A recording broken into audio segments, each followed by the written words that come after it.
Hi there, I'm Rex King, and this is Monday Night Movie. Today I'm talking about Abraham Lincoln Vampire Hunter, a concept that was so weird I had to check it out. Now, the film came out on June 22nd, 2012. It placed third on its opening weekend at the box office, right behind Madagascar 3 and Brave. That must have sucked. That must have stung so much. Oh boy. The film was directed by Timur Bekmambetov. Now, I apologize if I just mispronounced that name. I'll be honest, I'm not sure how to pronounce it. So I apologize if I mispronounced that name. Anyway, he produced it with longtime collaborator Tim Burton. They brought on the writer of the book to also write the screenplay, Seth Grahame-Smith, who wrote the story after he went on a book signing tour and continuously saw two tables. Vampire table, because it was during the vampire boom, and a table with Abraham Lincoln books on it, because apparently it was Abraham Lincoln's bicentennial. And he would always wonder what would happen if he combined the two tables. And he wrote this. Okay. Anyway, the film stars Benjamin Walker, who apparently beat out the likes of Adrien Brody for the role. Now, I will not lie, I would have loved to see what Adrien Brody did with this film, but Benjamin Walker plays Abraham Lincoln spectacularly.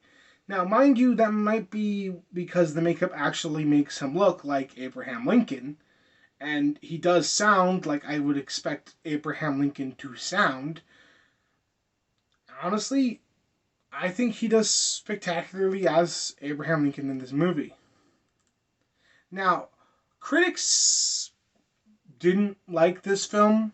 They thought it was too serious for an over-the-top concept like this. They're not wrong. Don't get me wrong, I do think this film's okay. I think the action is spectacular. All the actors do a good job of what they've been given. But I do agree that I kind of wanted them to go further for an over-the-top concept like this. But I can understand why they decided to play it straight for the most part. I don't have terribly many problems with this film. I think the only major one I have is that of Adam, the bad guy, played by Rufus Sewell. Now, Rufus Sewell does amazing as Adam in this film. However, he's not given anything in particularly intimidating to do, and I'll be honest, he's kind of an idiot. For example, it's revealed during the film he has a longtime nemesis named Henry Sturgis, who, in a flashback, he ends up cornering with his wife in the carriage and kills Henry's wife and turns Henry into a vampire. Now, it's also revealed that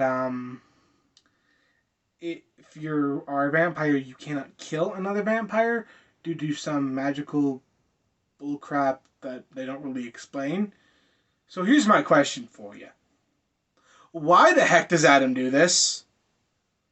In doing so, he just created an immortal enemy that he cannot kill. That he openly knows he cannot kill.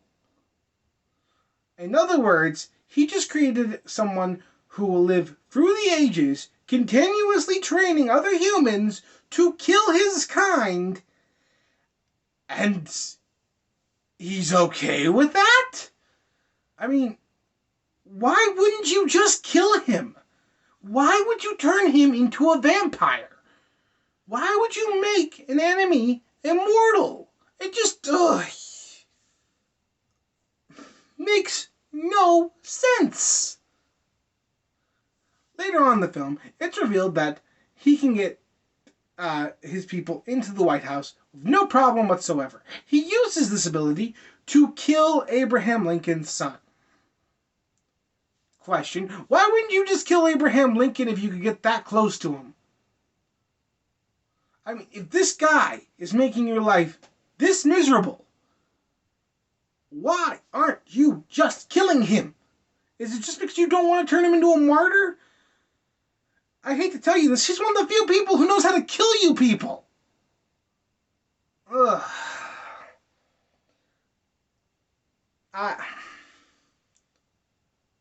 That just hurts. I mean, this is not a hard villain to nail.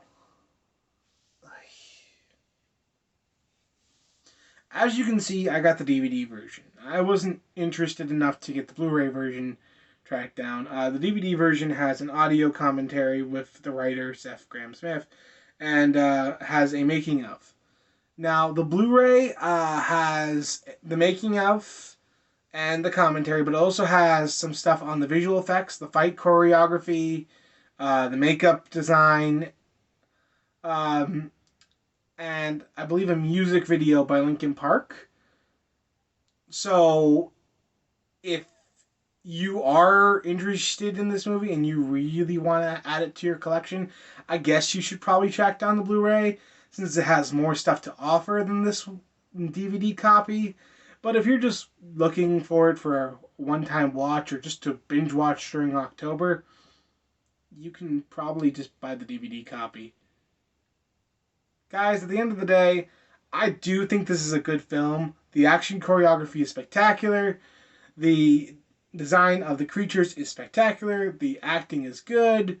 I just feel like some of their story choices just didn't work, and it should have been a little bit more crazier, and the villain is just terrible. So I'm going to give this film a 6 out of 10. I do watch it a couple times a year, usually right around October. Other than that, it just kind of sits on my shelf. Well, continuing the theme of ridiculousness, I think I need to look at another film that I watch a lot during October. Zombieland. See you next time.